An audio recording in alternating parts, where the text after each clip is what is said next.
नमस्कार मित्रों, मैं आपका मित्र अमन वर्मा। लक्ष्य ई लर्निंग 100 क्लासेस में आप सभी का स्वागत है। ठीक, इसके पहले जैसे आपके सामने हम आपको भौतिक विज्ञान और रसायन विज्ञान के कई टॉपिक दिए, लेकिन आज आपको रसायन विज्ञान की जितनी भी प्रक्रियाएं बताए हैं सभी का एक साथ समावेशन बताएंगे। ठीक, हमें अच्छा लगा कि आप लोगों ने काफी ज्यादा संख्या में हमारे चैनल को सब्सक्राइब किया, लाइक किया। आगे भी आपका प्यार इस तरह बना रहे, उम्मीद करते हैं। ठीक है, चलते हैं अपने टॉपिक पर। सबसे पहला टॉपिक हमारा आता है जो हमने आपको बताया था रसायन विज्ञान में, रासायनिक अपक्रिया के बारे में। रासायनिक अपक्रिया हमने बताया था, रासायनिक अपक्रिया वह होती है जिसमें दो या दो से अधिक पदार्थ आपस में क्रिया करने के बाद एक नए पदार्थ का निर्माण करते हैं, लेकिन जो पहला या दूसरे पदार्थ आपको अभिकारक के रूप में प्राप्त है उनके द्वारा बने उत्पाद के भौतिक व रासायनिक गुण सर्वथा भिन्न भिन्न होते हैं। उसका उदाहरण हमने बताया था आपसे कि मैग्नीशियम धातु को वायु की उपस्थिति में जलाने पर हमें मैग्नीशियम ऑक्साइड का सफेद चूर्ण प्राप्त होता है, जिसका समीकरण हमने क्या बताया था, 2Mg + O2। ठीक, ये क्या बनाया, 2MgO मैग्नीशियम ऑक्साइड का सफेद चूर्ण। जहां पे आपका ये अभिकारक है, क्या है, अभिकारक है, और ये क्या है, उत्पाद है। ये होता है आपका रासायनिक अभिक्रिया। रासायनिक अभिक्रिया को पूर्ण रूप से समझने के लिए हमें उसे रासायनिक समीकरण के रूप में लिखना होता है। हम बता दें रासायनिक समीकरण क्या है। रासायनिक समीकरण वह होती है जो रासायनिक अभिक्रिया में भाग लेने वाले क्रियाशील अर्थात अभिकारक या क्रियाकारक भी कह सकते हैं तथा उत्पाद के प्रतीकों या सूत्रों के माध्यम का पूर्ण रूप से संक्षिप्त प्रदर्शन करते हैं। उन्हें हम क्या कहते हैं, रासायनिक समीकरण कहते हैं। जैसे इसका एग्जांपल यदि हम लेना चाहें तो बता सकते हैं, मीथेन का वायु की अधिकता में, मतलब मीथेन को वायु की अधिकता में दहन क्रिया के द्वारा हम क्या प्राप्त करते हैं, मीथेन की यदि हम वायु की अधिकता में उसकी दहन क्रिया करवाते हैं तो हमें कार्बन डाइऑक्साइड और जल प्राप्त होता है। वो कैसे, ये देखिए हमने क्या बताया आपसे, मीथेन की क्रिया किससे कराएंगे, वायु की अधिकता में अर्थात O2। इससे हमें क्या मिल रहा है, कार्बन डाइऑक्साइड और साथ में जल प्राप्त होता है। ठीक, ये समीकरण आपका है। लेकिन ध्यान दीजिए यहाँ पर हमारा समीकरण संतुलित नहीं दिखाई दे रहा है। उसको संतुलित करने के लिए यहाँ पे कार्बन संख्या कितनी है, 1, यहाँ भी 1 हो गया। हाइड्रोजन यहाँ पे 4 है, जबकि यहाँ पे 2 है, यहाँ 2 ले लेंगे तो 2 दूना 4 हाइड्रोजन हो गए। ऑक्सीजन यहाँ पे 2 है और इधर ऑक्सीजन कितने हैं, 2 और 2 4 है, तो यहाँ 2 लगा देंगे तो हमारा ऑक्सीजन पूरा हो जाएगा। इस तरह से ये समीकरण हमारा पूर्ण हुआ। फिर हमने आपको कई प्रकार की अपक्रियाओं के बारे में बताया था, जिसमें आपको बता दें पहले अपक्रियाओं के नाम। सबसे पहले हम आपको बताए थे संयोजन अपक्रिया, फिर वियोजन अपक्रिया बताए थे, फिर हम आपको बताए थे विस्थापन अपक्रिया। विस्थापन अपक्रिया के बाद हमने ऊष्माक्षेपी व ऊष्माशोषी अपक्रिया के बारे में बताया था, जिसमें एक चीज बताए थे आपसे कि वियोजन अपक्रिया को अपघटन अपक्रिया भी कहते हैं। ठीक, और साथ में विस्थापन अपक्रिया को प्रतिस्थापन अपक्रिया के नाम से भी जाना जाता है। हम यहाँ पे बात करेंगे संयोजन अपक्रिया की। संयोजन अपक्रिया अर्थात कॉम्बिनेशन रिएक्शन। इसमें हमने आपसे एक चीज बताया था, क्या इसकी परिभाषा किस प्रकार से बताएंगे, संयोजन अपक्रिया ऐसी अपक्रिया जिसमें 2 या 2 से अधिक पदार्थ आपस में संयोग करके एकल उत्पाद का निर्माण करते हैं। मतलब 2 या 2 से अधिक पदार्थ आपस में मिलकर क्या करेंगे, एकल उत्पाद का निर्माण करते हैं। वो क्या कहलाते हैं, संयोजन अपक्रिया कहलाते हैं। जैसे ध्यान दीजिए, इधर हम बताए थे आपसे अमोनिया की क्रिया यदि हम हाइड्रोक्लोरिक अम्ल के साथ कराते हैं तो उसके द्वारा हमें अमोनियम क्लोराइड प्राप्त होता है। देखिए कैसे, NH3 की क्रिया, पहला क्या बता है आपको, संयोजन अपक्रिया,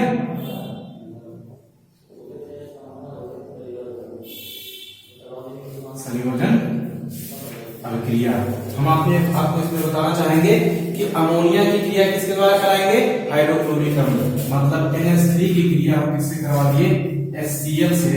हमें क्या मिला, NH4Cl। NH4Cl मतलब अमोनियम क्लोराइड। अमोनियम क्लोराइड हमें यहाँ पर इसका सफेद धुआं प्राप्त होता है, सफेद रंग के धुएं के रूप में हमको प्राप्त होता है। ठीक, इसका हमने एक समीकरण और आपको बताया था, आप लोग ध्यान नहीं दिए होंगे, लेकिन थोड़ी सी वहां पे कुछ मिस्टेक थी। यहाँ पे H2C और डबल बॉन्ड हमने C2H बताया था, लेकिन फिर बाद में हमने सही किया था, लेकिन ये ध्यान दीजिएगा कि वहां पे CH2 होगा। ठीक, इस क्रिया में हमने हाइड्रोजन के साथ इसकी जब क्रिया कराई थी और आपको ये बताया था कि लगभग 200 से 300 डिग्री सेल्सियस ताप पर यह क्रिया होती है। कितने पे, 200 से 300 डिग्री सेल्सियस पर। तो यहाँ क्या होता है, ये बन जाता है H3C और single bond CH3, H3C single bond CH3। ठीक, अब यहाँ बता दें आपको कि यहाँ पे जो आपका कार्बन डाइऑक्साइड की क्रिया में बताए थे, हम यहाँ बता दें, यहाँ डबल बॉन्ड है।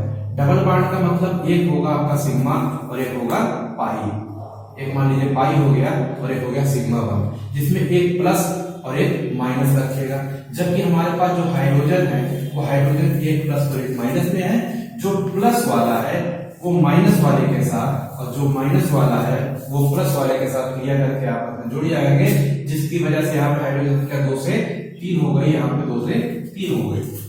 अब ये हमें प्राप्त हो गया क्या, देखिए 2 कार्बन है और कार्बन हाइड्रोजन संख्या कितनी है, 6। तो ये आपका एल्केन समूह में आता है। एल्केन समूह के आधार पे मेल 1, 2 कार्बन पे होगा 1, अर्थात इसका नाम होगा एथेन। और एथेन के रूप में हम बता सकते हैं इसको C2H6 भी कहते हैं। ठीक, हमें उम्मीद है कि ये भी समझ में आ गया होगा। इसके बाद हमने आपको बताया था वियोजन अभिक्रिया, जिसको हम अपघटन अभिक्रिया भी कहते हैं। इसको मिलाते हैं दूसरे, हमने बताया था वियोजन अभिक्रिया या अपघटन अभिक्रिया।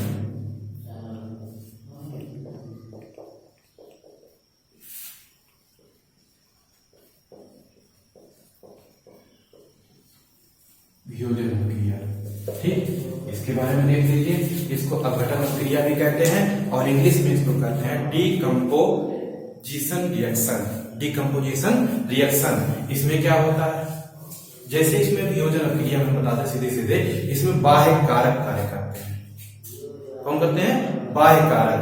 ऐसी अभिक्रिया जिसमें बाह्य प्रभाव के कारण, ऐसी अभिक्रिया जिसमें बाह्य प्रभाव के कारण या बाह्य प्रभाव के द्वारा वो यौगिक अपने लघु यौगिकों के रूप में अपघटित हो जाते हैं, वो क्या कहलाते हैं, वियोजन अभिक्रिया कहलाते हैं या अपघटन अभिक्रिया कहलाते हैं। इसके अंतर्गत 3 अभिक्रियाएं आती हैं।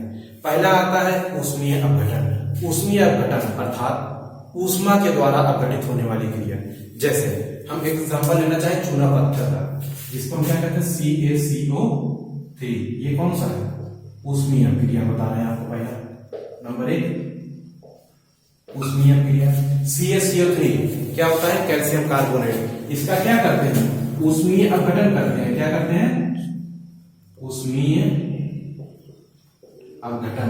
ऊष्मीय अपघटन मतलब ऊष्मा के द्वारा इसका अपघटन होता है अधिक ऊष्मा पे। अब यहाँ पे क्या होगा, कैल्शियम कार्बोनेट टूट जाएगा हमारा किसमें, CaO करी चूना में, और साथ में कार्बन डाइऑक्साइड गैस के रूप में मुक्त होगा। हमने आपको जो रिएक्शन बताया था वहां यहाँ जरा सी मिस्टेक हुई थी, जो यहाँ पर लगाना भूल गए थे, उसको आप सही कर लिए होंगे। हमने उसमें कमेंट बॉक्स में बताया भी था कि हो गया आपका CO2 कार्बन डाइऑक्साइड गैस। ये बात समझ में आ गई। दूसरा आपका आता है प्रकाश अपघटन। क्या होता है, प्रकाश अपघटन। प्रकाश अपघटन अभिक्रिया। प्रकाश अपघटन अभिक्रिया अर्थात सूर्य के प्रकाश की उपस्थिति में होने वाली अभिक्रिया। ठीक, सूर्य के प्रकाश से जो अभिक्रिया हो रही है वो क्या कहलाएगा, प्रकाश अभिक्रिया। जैसे यहाँ पर देख लीजिए कैसे, हम यहाँ पे सिल्वर क्लोराइड की बात किए थे, मीन्स 2AgCl। जब इसमें क्या किए थे, सनलाइट मीन्स सूर्य के प्रकाश में इसकी प्रक्रिया हुई, AgCl silver chloride. Silver chloride किसमें टूट गया, सिल्वर और क्लोरीन में, मतलब 2Ag और प्लस Cl2 में ये टूट गया। ये क्या कहलाया आपका प्रकाश अपघटन अभिक्रिया। ठीक, इतनी बातें समझ में आ गई होंगी। हम इसको मिटाते हैं, फिर इसका तीसरा क्वेश्चन बताते हैं जिसको हम क्या कहते हैं, विद्युत अपघटन अभिक्रिया। ठीक,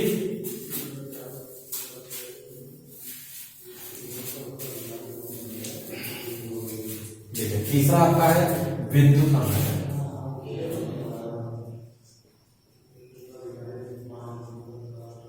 विद्युत अपघटन अभिक्रिया ये किसका चल रहा है अभी, वियोजन अभिक्रिया का तीसरा भाग विद्युत अपघटन अभिक्रिया। जैसे कि हम बता सकते हैं विद्युत धारा प्रवाहित करने पर वो दो या दो से अधिक प्रकार के उत्पादों में टूट जाता है। ठीक, यह ऐसी अभिक्रिया जिसमें विद्युत धारा प्रवाहित करने पर वह अपने उत्पादों के कई भागों में तोड़ देता है। ऐसी अभिक्रिया क्या कहलाएगी, विद्युत अपघटन अभिक्रिया कहलाएगी। इसके अंतर्गत एक सिंपल सा एग्जांपल देना चाहेंगे जिसमें हमको बता दें आपको वो क्या हो सकता है। वो देखिए हम बता सकते हैं, आपको बताया फिर चीज, धातु की लवण से अभिक्रिया अर्थात साल्ट के साथ यहाँ पर अभिक्रिया करने पर जब कराते हैं तो ये इलेक्ट्रोड का निर्माण करते हैं। किसका, इलेक्ट्रोड का। ठीक, और इलेक्ट्रोड आपके यहाँ पे दो प्रकार के हैं। पहला एक धनावेशित होता है, दूसरा ऋणावेशित होता है। जो धनावेशित होता है उसको हम एनोड और ऋणावेशित को हम क्या कहते हैं, कैथोड कहते हैं। एक अभिक्रिया दी जाए, एक पात्र में यदि हम क्रिया कराते हैं इसको तो यहाँ पे जो प्राप्त होता है दो धातु की छड़ें प्राप्त होती है, जिसमें एक धनावेशित होता है, एक ऋणावेशित होता है। धनावेशित छड़ आपका एनोड और ऋणावेशित छड़ आपका कैथोड कहलाता है। जब ये प्रक्रिया होती है तो जो ऋणावेशित कण होते हैं वो धनावेश पर और जो धनावेशित कण होते हैं वो ऋण आवेश की छड़ पर एकत्रित होना प्रारंभ कर देते हैं। यही आपका क्या कहलाता है, विद्युत अपघटन की अभिक्रिया के अंतर्गत ये समीकरण आता है। इस प्रकार से इसको हम समझा सकते हैं। ठीक, फिर इसके बाद हमने बताया था विस्थापन या प्रतिस्थापन अभिक्रिया, जिसको हम कह सकते हैं डिस्प्लेसमेंट रिएक्शन या सबस्टिट्यूशन रिएक्शन कहते हैं। ठीक, इसके बारे में बता दें आपको, हमने बताया था इसमें अधिक क्रियाशील तत्व क्या करेगा, कम क्रियाशील तत्व के स्थान को ग्रहण करके वहां पे खुद स्थापित हो जाता है। यही क्या कहलाता है, विस्थापन अभिक्रिया या प्रतिस्थापन अभिक्रिया। यहाँ पे अधिक और कम क्रियाशील तत्व हम कैसे प्राप्त करेंगे, उसके लिए हमें इलेक्ट्रोकेमिकल सीरीज देखना होगा। ठीक, विद्युत रासायनिक श्रेणी जो होती है उसको यदि देखेंगे तो उसमें हमें ये सीरीज प्राप्त होगा। हम यहाँ पर बता दें आपको दो प्रकार के बताए थे विस्थापन और प्रतिस्थापन अभिक्रिया के बारे में। वो दो प्रकार कौन से थे, पहला था एकल विस्थापन और दूसरा था द्विविस्थापन। एकल विस्थापन अर्थात एक का विस्थापन, द्विविस्थापन मतलब दो का विस्थापन, जैसे नाम से ही क्लियर है। एकल विस्थापन में देखा जाए तो हम आयरन की क्रिया कॉपर सल्फेट से कराते हैं। आयरन अर्थात Fe की क्रिया किससे होती है, कॉपर सल्फेट से होती है। एकल विस्थापन है ये, एकल में Fe क्या करेगा, अधिक क्रियाशील है किससे, कॉपर से, तो ये क्या करेगा, Fe कॉपर का स्थान ग्रहण कर लेगा और कॉपर को अलग कर देगा, तो ये बना देगा फेरस सल्फेट। ठीक, यहाँ पर Fe क्या बनाएगा, FeSO4 बना लेगा। यहाँ पे फिर ये आपका क्या है, आयरन। आयरन इससे क्या करेगा, क्रिया करेगा। क्रिया करने के बाद आयरन यहाँ पर अधिक क्रियाशील है तो कॉपर को हटा के इसका स्थान पे ग्रहण कर लेगा और CuSO4 है, FeSO4 बनाएगा और साथ में कॉपर को मुक्त कर देता है। अब यहाँ पे द्विविस्थापन देख लीजिए। द्विविस्थापन में हम बता दें आपको, यहाँ पे हम किस प्रकार से बता सकते हैं, यहाँ पे द्विविस्थापन के रूप में बता सकते हैं सोडियम सल्फेट की क्रिया, सोडियम सल्फेट की क्रिया बेरियम क्लोराइड के साथ कराते हैं। किससे, बेरियम क्लोराइड से। देखिए कैसे, सोडियम सल्फेट Na2SO4 की क्रिया किससे कराते हैं, बेरियम क्लोराइड BaCl2, किससे, BaCl2। ठीक, BaCl2 से कराते हैं तो हमें क्या मिलता है, यहाँ पर द्विविस्थापन होगा, ये पद इधर आएगा और ये पद इधर चला जाएगा, तो इससे क्या प्राप्त हो जाएगा, ये हो जाएगा हमारा BaSO4 अर्थात बेरियम सल्फेट और साथ में क्या मिलेगा NaCl और भी कितना 2NaCl। ठीक, ये प्रक्रिया आपकी हो गई द्विविस्थापन अभिक्रिया के अंतर्गत। ठीक, इसको भी देख लें सर, इसको भी देख लीजिए आप। तो ये देख लिए होंगे, ये बातें समझ में आ गई। हम रिवीजन इसलिए करवा रहे हैं कि पिछले वीडियो में जो भी है, अगर कहीं आपको कोई समस्या है तो इसको एक बार देख लेंगे तो सारी वीडियोस आपको अच्छे से समझ में आ जाएगी, क्योंकि उसमें हमने विस्तृत बताया था, ये आपको शॉर्टकट में बताते हुए चल रहे हैं। इसके बाद हम आगे बढ़ते हैं। आगे बढ़ते हैं तो इसी रिएक्शन में, इसमें विस्थापन और प्रतिस्थापन में हमने एक समीकरण आपको बताया था कैसे प्राप्त करोगे। दो चीज बताया था, एक बताए थे कि मेथेन से कार्बन टेट्राक्लोराइड और दूसरा बताए थे एथेन से कृत्रिम कपूर। लेकिन ध्यान दीजिए वो हमने शॉर्ट ट्रिक बताया था कि उस शॉर्ट फॉर्म में कैसे निकाला जाता है। लेकिन अगर उसी को विस्तृत रूप से देखना चाहें उसकी प्रक्रिया क्या होगी उसको ध्यान दीजिए। जैसे पहला क्या आ गया होगा, पहला बता दे रहे, दूसरा बिल्कुल सेम वैसे होगा, आप लोग कर लेंगे। ठीक, बिल्कुल सेम वैसे ही दूसरा है। पहला आपका काम बताए थे मेथेन से कार्बन टेट्राक्लोराइड, कार्बन टेट्राक्लोराइड हमने इसका आपका शॉर्ट ट्रिक बताया था, उसको पिछली वीडियो में देख लीजिएगा। लेकिन उसका थोड़ा लॉन्ग ट्रिक देखिए कैसे हुआ था। यहाँ पे मेथेन का फॉर्मूला होता है CH4, ये प्रक्रिया करता है किससे, Cl2 से। यहाँ पे एक H और एक Cl निकल कर Cl बनाते हैं और Cl आके यहाँ पर जुड़ जाता है, तो क्या बना लेगा CH3Cl और साथ में HCl। अब ये हमें प्राप्त हुआ, इसकी प्रक्रिया देखते हैं। CH3Cl फिर Cl2 से क्रिया करेगा, जब फिर Cl2 से क्रिया करेगा तो यहाँ से HCl निकल जाता है, Cl2 आके ऐड हो जाता है, तो बनाएगा हमारा CH2 Cl2 single bond HCl। फिर इसकी क्रिया कराई जाएगी, यहाँ पे क्या होगा CH2 Cl2 की क्रिया फिर किससे होगी, Cl2 से होगी। फिर यहाँ क्या होगा, इसका एक क्लोरीन इसका एक हाइड्रोजन निकल जाएगा, बाकी दोनों ऐड हो जाते हैं। किस प्रकार से, ये बना लेगा आपका CH और सिंगल बॉन्ड के साथ Cl3 और प्लस HCl।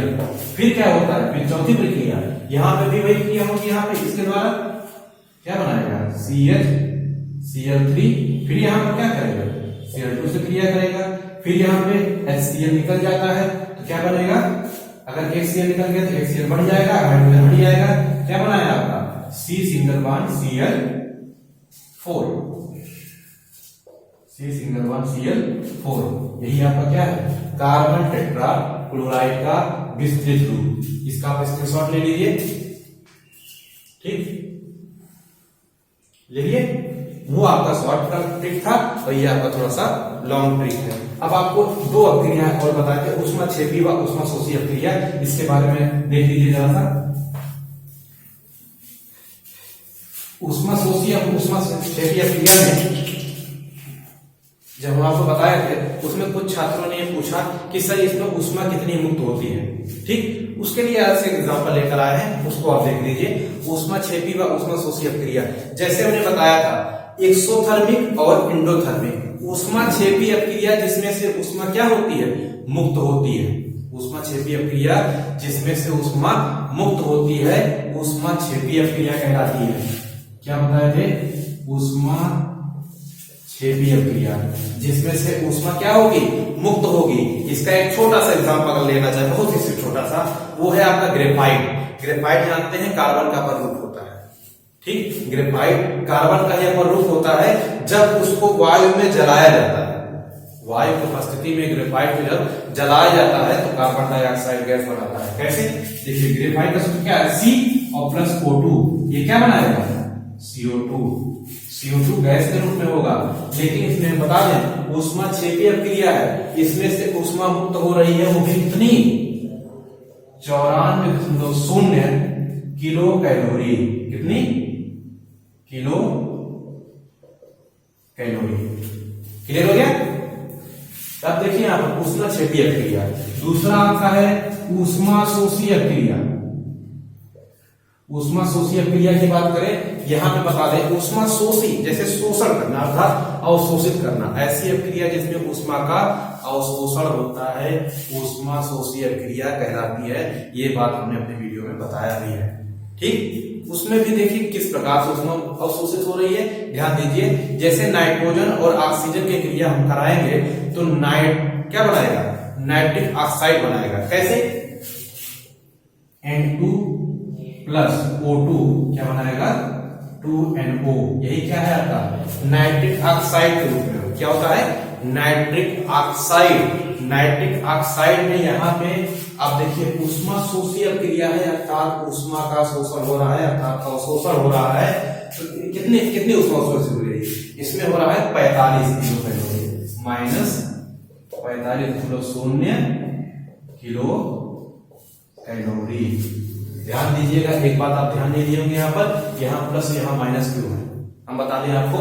ऊष्मा क्षेपीय क्रिया में उत्पाद के पक्ष में यदि ऊष्मा को दिखाते हैं तो धनात्मक होगा, और ऊष्मा शोषीय क्रिया में उत्पाद के पक्ष में यदि हम ऊष्मा को दिखाते हैं तो वो ऋणात्मक होगा। हमारे इस वीडियो को भी आप देख लीजिए, इसका स्क्रीनशॉट ले लीजिए, ले लिए। आपको जो समस्या थी वो आप कैलोरी पूछे थे कितनी ऊष्मा होगी, ये दोनों समीकरण से भी आपको ये सिद्ध हो गया है।